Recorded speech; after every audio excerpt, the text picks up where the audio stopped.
नमस्ते बच्चों, मेरा नाम गोस्वामी हेमाली है और मैं आपकी हिंदी अध्यापिका हूँ from Saraswati group of education. How are you everyone?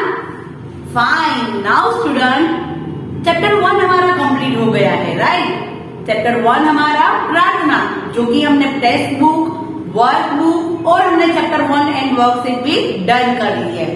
Right now student, आज हम चैप्टर 2 स्टार्ट करने जा रहे हैं। चैप्टर 2 है हमारा प्रथम कर्तव्य। तो सबसे पहले तो कर्तव्य यानी कि क्या? तो हमारे मानव जीवन में सद्गुणों का बहुत महत्व है। तो सद्गुण यानी कि क्या? सबसे पहले तो सद्गुण यानी कि अच्छे गुण, अच्छे विचार। अगर हम लोग अच्छा कर्तव्य निभाएंगे, हम लोग अच्छे तरीके से रहेंगे, दैट मीन्स कि हम लोग, हमारी बात करें तो हम लोग बच्चे हैं, तो हमारा कर्तव्य क्या है कि हम लोग हमारे मम्मी पापा की बात माने। तो हमारे मम्मी पापा है वो भी हमारी ऑफ कोर्स तारीफ भी करेंगे कि हमारा बेटा या बेटी है वो जो हमारी सारी बातें मानते हैं। तो हमें कर्तव्य करते रहने हैं, हमें फल की प्राप्ति उसके आप अपने आप हो जाती है, राइट। हमें ऐसा नहीं सोचना है कि हम लोग अच्छा काम करेंगे तो हमें अच्छा फल मिलेगा, राइट। नाउ वो बात क्लियर है कि जैसा हम कर्म करेंगे वैसा हमें फल मिलता है। बट कर्तव्य यानी कि हम जिस स्थान पर है, अगर मैं यहाँ पर एक टीचर के स्थान पर हूँ तो मेरा कर्तव्य क्या है कि आप लोगों को सारी की सारी चीजें ठीक से समझ में आ जाए, वो मुझे, ये मेरा काम है, राइट। फिर अगर कोई राजा महाराजा है तो उसका कर्तव्य ये है कि उसकी प्रजा सुखी है या नहीं, उन्हें कोई कष्ट है या नहीं, वो सब देखना एक राजा का काम होता है, उनका कर्तव्य होता है। तो हर एक के जीवन में ऐसे कर्तव्य होते हैं। तो हमें हमारे कर्तव्य फल की प्राप्ति के लाभार्थ नहीं, हमें फल मिलेगा या नहीं मिलेगा, कैसा मिलेगा, ऐसा सोचना नहीं है, पर हम जिस स्थान पर है हमें अपना कर्तव्य अवश्य निभाना है, राइट। नाउ स्टूडेंट, आज हम लोग ये कहानी शुरू करने जा रहे हैं। उससे पहले मैं आप लोगों को एक छोटी सी स्टोरी सुनाऊंगी। प्रथम कर्तव्य, तो कर्तव्य यानी कि किस प्रकार के कर्तव्य हो सकते हैं, राइट। तो चलो सबसे पहले हम लोग ये स्टोरी देख लेते हैं, राइट, फिर हम लोग आगे का करते हैं। तो चलो देखते हैं हमारी स्टोरी।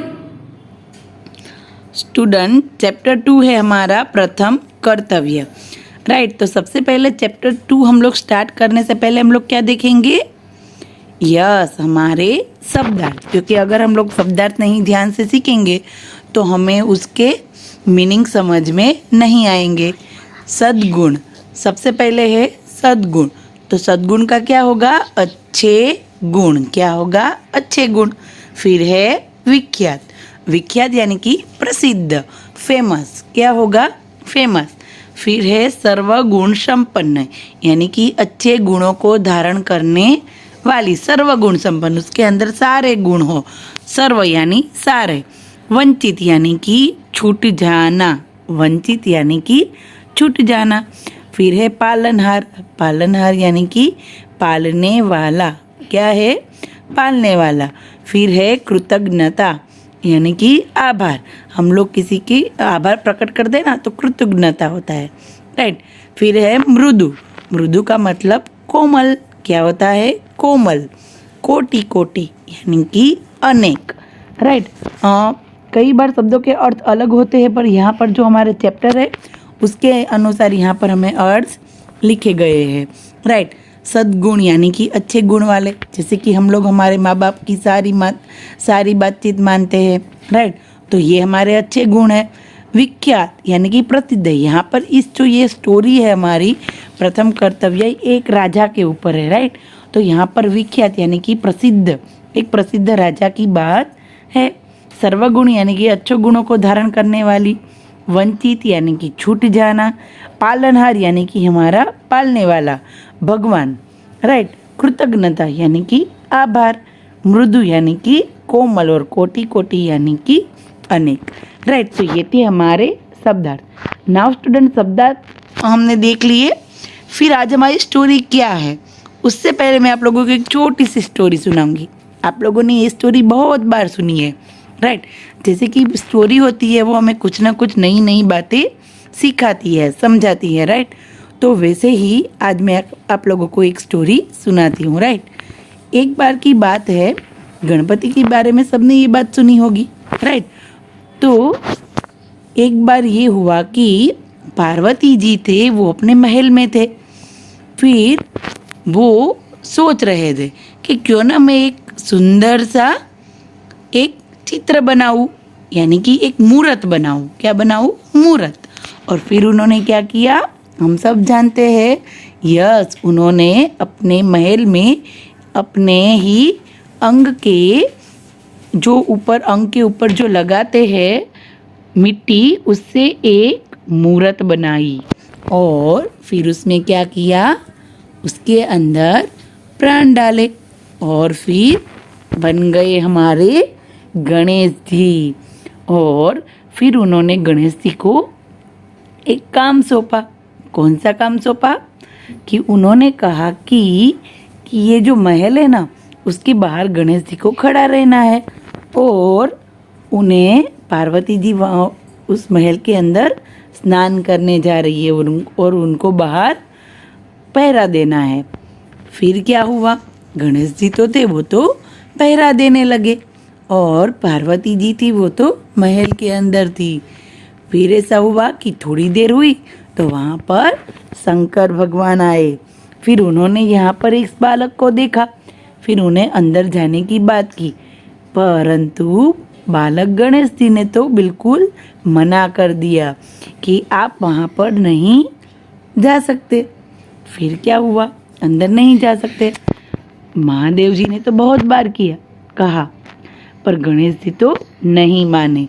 फिर महादेव जी थे, वो तो बाहर चले गए, वहाँ से दूर चले गए। फिर क्या हुआ कि उन्होंने बहुत सारे कई अपने साथियों को भेजा गणेश जी के पास, पर तो क्या हुआ, फिर गणेश जी ने तो उन सबके साथ युद्ध किया और वो तो इतने ताकतवर थे कि उन्होंने सबको हरा दिया। और फिर क्या हुआ कि सभी थक हार के वापस आ गए और फिर महादेव जी को तो बहुत गुस्सा आ गया और वो तो वहाँ पर वापस आए और उन्होंने गणेश के साथ बहुत गुस्से में बात की। बहुत गुस्से में थे महादेव जी तो, और तो भी गणेश जी थे, वो तो वहाँ से टस से मस हुए नहीं, वो तो वहाँ पर एकदम पहरा दे रहे थे। फिर क्या हुआ, फिर दोनों के बीच हुई बड़ा सा युद्ध हुआ। फिर एकदम से महादेव जी ने उसकी गणेश जी की गर्दन पर अपना त्रिशूल चला दिया और थोड़ी ही देर में गणेश जी की वहाँ मृत्यु हो गई। और पार्वती जी बाहर आती है महल के बाहर और क्या देखती है कि वहाँ पर गणेश जी की गर्दन कटी हुई होती है।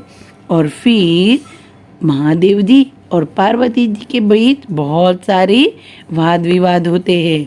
फिर शंकर भगवान क्या करते हैं, यह हम सब जानते हैं कि उन्होंने एक हाथी का सिर काटकर उसके ऊपर लगा दिया और हमारे गणपति जी, राइट। फिर हम लोग जानते हैं कि बहुत सारे देवी देवता सबने गणपति जी को बहुत सारे वरदान दिए, है ना।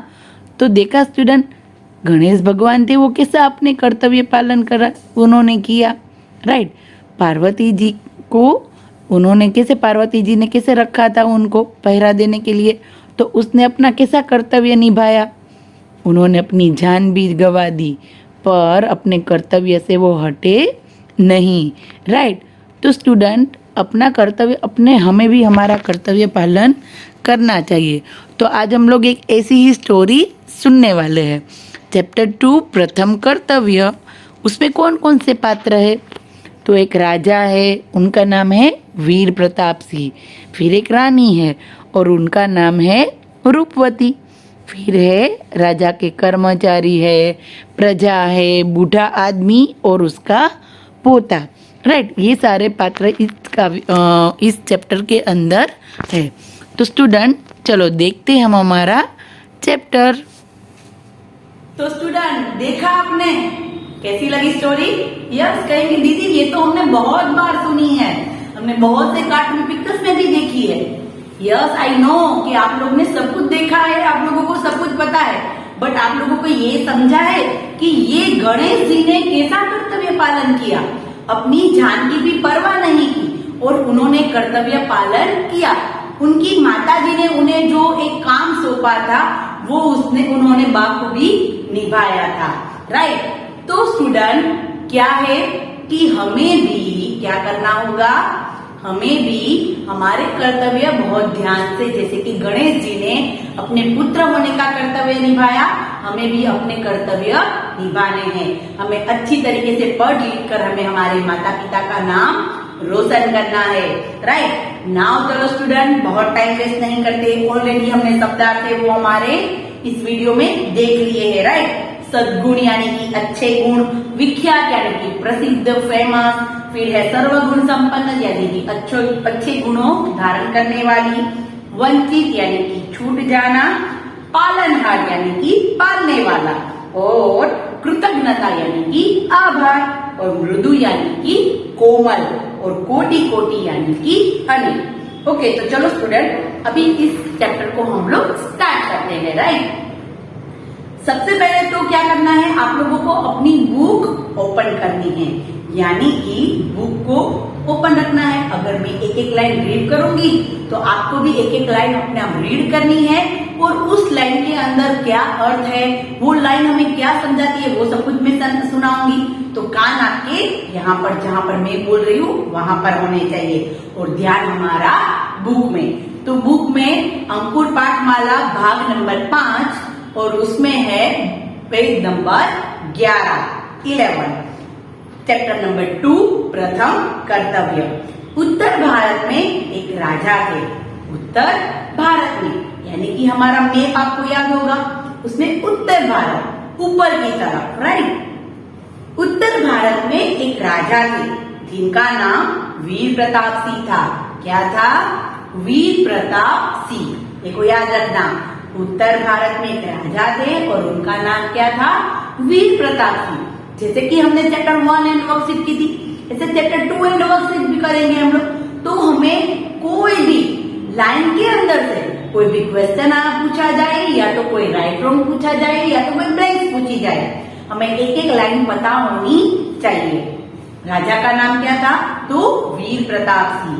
और वो कहाँ के रहे, कहाँ पर था उनका राज्य? उत्तर भारत में, राइट। उत्तर भारत में एक राजा थे जिनका नाम वीर प्रताप सिंह था।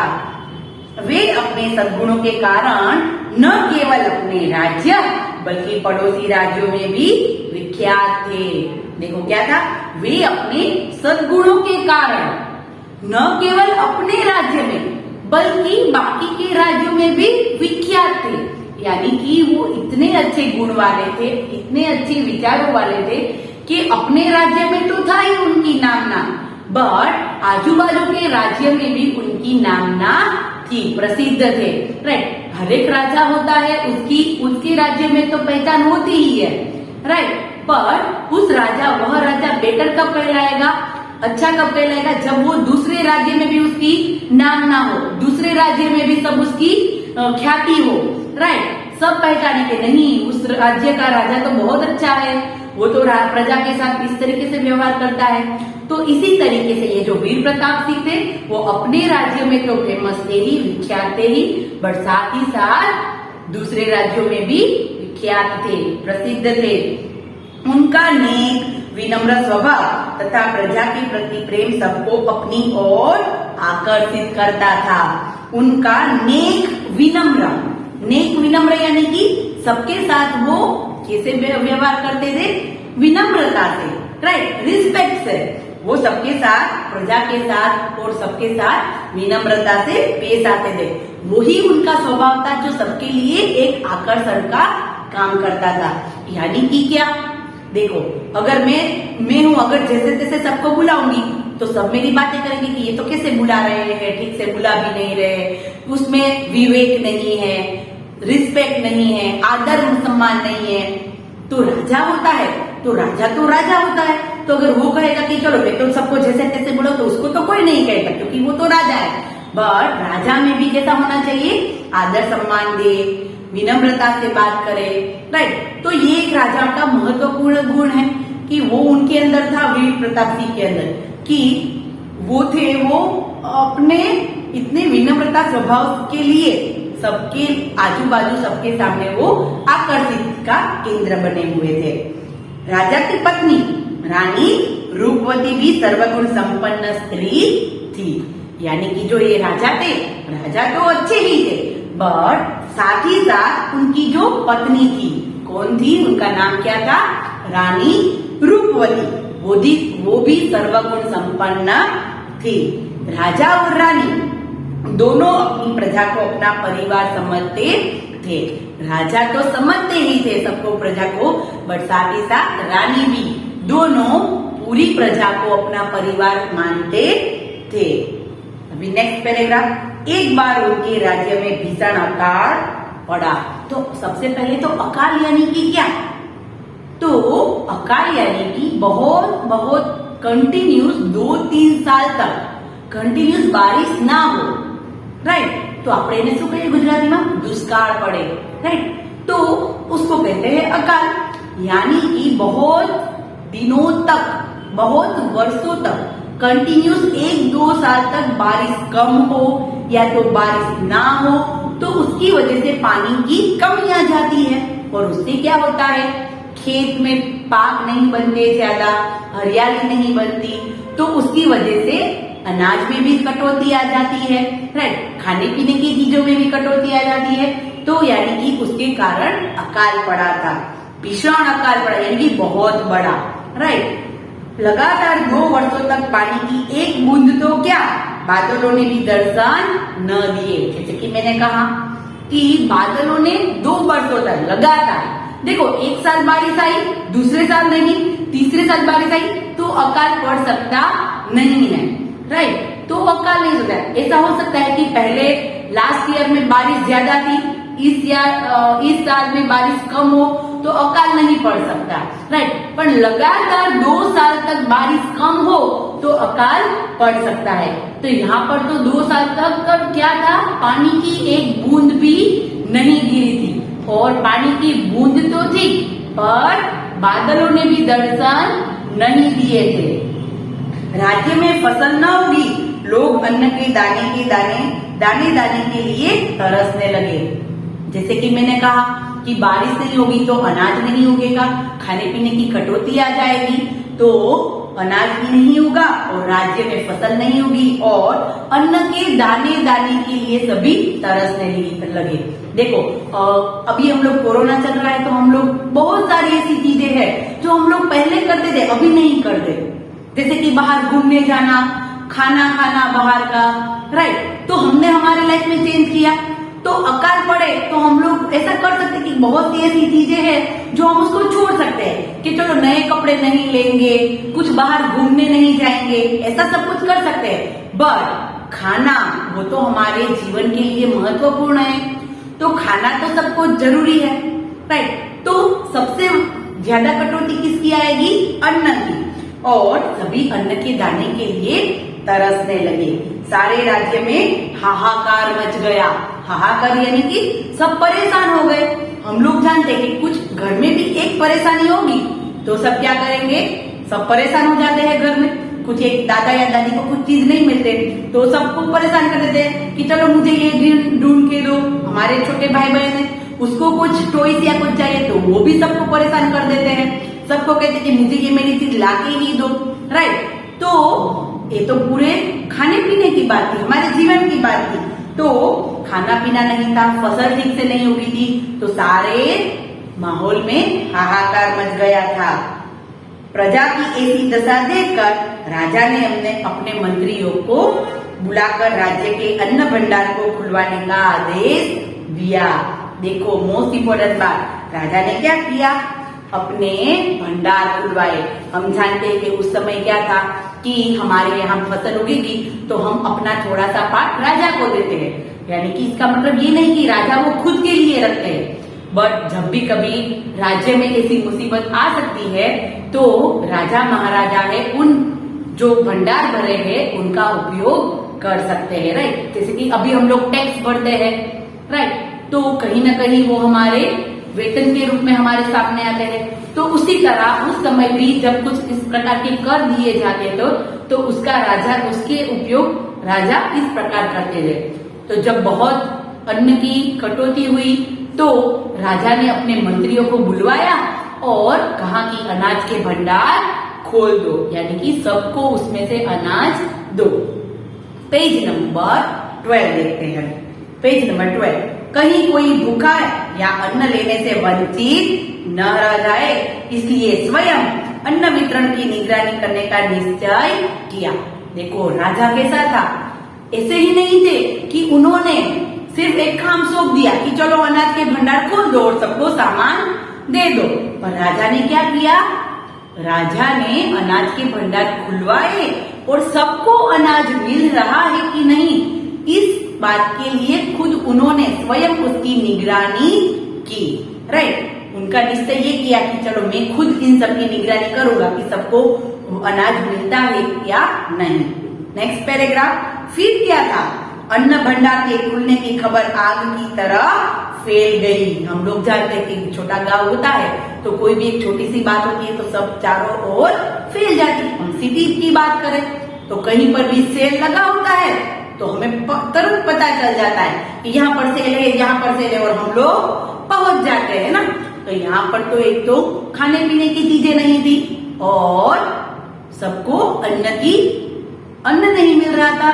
तो जैसे ही बात चारों ओर फैल गई कि राजा ने अनाज के भंडार खुलवा लिए हैं और सुबह से लोगों की भीड़ जमा होने लगती थी।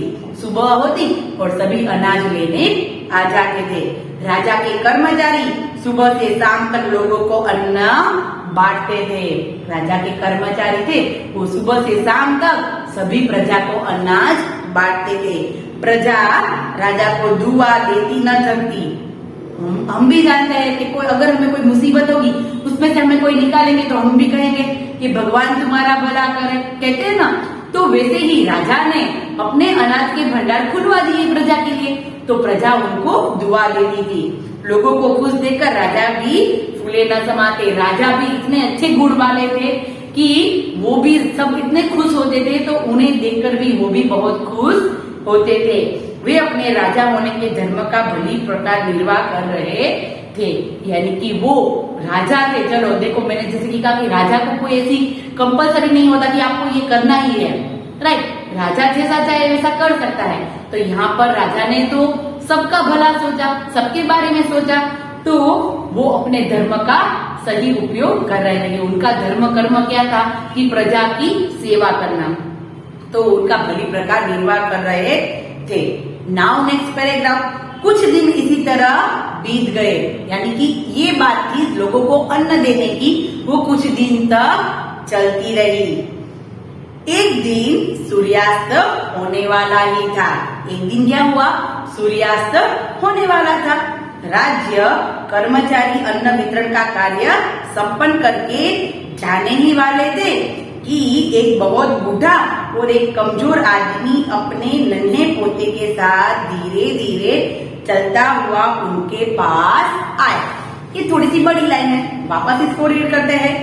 राज्य कर्मचारी अन्न वितरण का कार्य संपन्न करके जाने ही वाले थे कि एक बहुत बूढ़ा और कमजोर आदमी अपने नन्हे पोते के साथ धीरे धीरे चलता हुआ उनके पास आया और उनसे अन्न देने की प्रार्थना करने लगा। फिर क्या हुआ कि एक दिन हर रोज इस तरीके से सुबह से भीड़ लगा रहती, सब सुबह होते ही अन्न लेने आ जाते। सुबह से शाम तक ये कार्य चलता। कर्मचारी थे वो सुबह से शाम तक सबको अन्न देते थे। फिर क्या हुआ कि फिर अचानक क्या हुआ कि कर्मचारियों ने शाम का वक्त हुआ, उनका जो अन्न देने का काम था वो खत्म होने वाला था, और ऐसे में ही एक बूढ़ा और कमजोर आदमी अपने एक छोटे से पोते के साथ धीरे धीरे आया और उन्होंने अनाज देने की प्रार्थना की। राज्य कर्मचारी ने कहा कि अब उनके काम का समय समाप्त हो चुका है, अतः कल आना। राज्य के कर्मचारी थे, उन्होंने क्या कहा कि अभी हमारा जो देने का काम था वो उसका समय समाप्त हो गया है, अतः यानी कि आप कल आना। यह सुनते ही बूढ़ा चक्कर खाकर गिर पड़ा।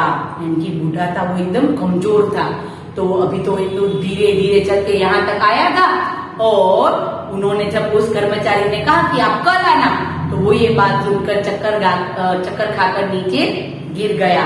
बूढ़े के पोते ने बताया कि वे दोनों 3 दिनों से भूखे हैं। जो ये बूढ़े के साथ एक पोता आया था, उसने क्या बताया कि वो दोनों 3 दिन से भूखे हैं, इसलिए यदि उन्हें थोड़ा अनाज मिल जाएगा तो उनकी बड़ी कृपा होगी। क्या कहा उस पोते ने, छोटे से पोते ने, कि यहाँ पर इन्होंने 3 दिन से कुछ खाया नहीं है, और एक तो वो धीरे धीरे चल के वहां पर आए हैं, तो कृपया इनसे ये अनाज दे दे तो बहुत बड़ी कृपा होगी। राइट स्टूडेंट, यहाँ पर हम चैप्टर रखते हैं। नेक्स्ट सेशन में हम करेंगे कि उन्हें मिला या नहीं अनाज, कर्मचारियों ने अनाज दिया या नहीं। राइट नाउ हम लोग नेक्स्ट सेशन में ये बाकी का चैप्टर है वो कंप्लीट करेंगे, और साथ ही साथ हम उसके क्वेश्चन आंसर भी करेंगे। राइट तो स्टूडेंट नेक्स्ट सेशन में मिलते हैं। आशा है कि यहाँ तक आप लोगों को पूरी स्टोरी समझ में आ गई होगी, है ना। ओके स्टूडेंट, तो हम लोग नेक्स्ट सेशन में मिलते हैं। तब तक के लिए बाय बाय एवरीवन।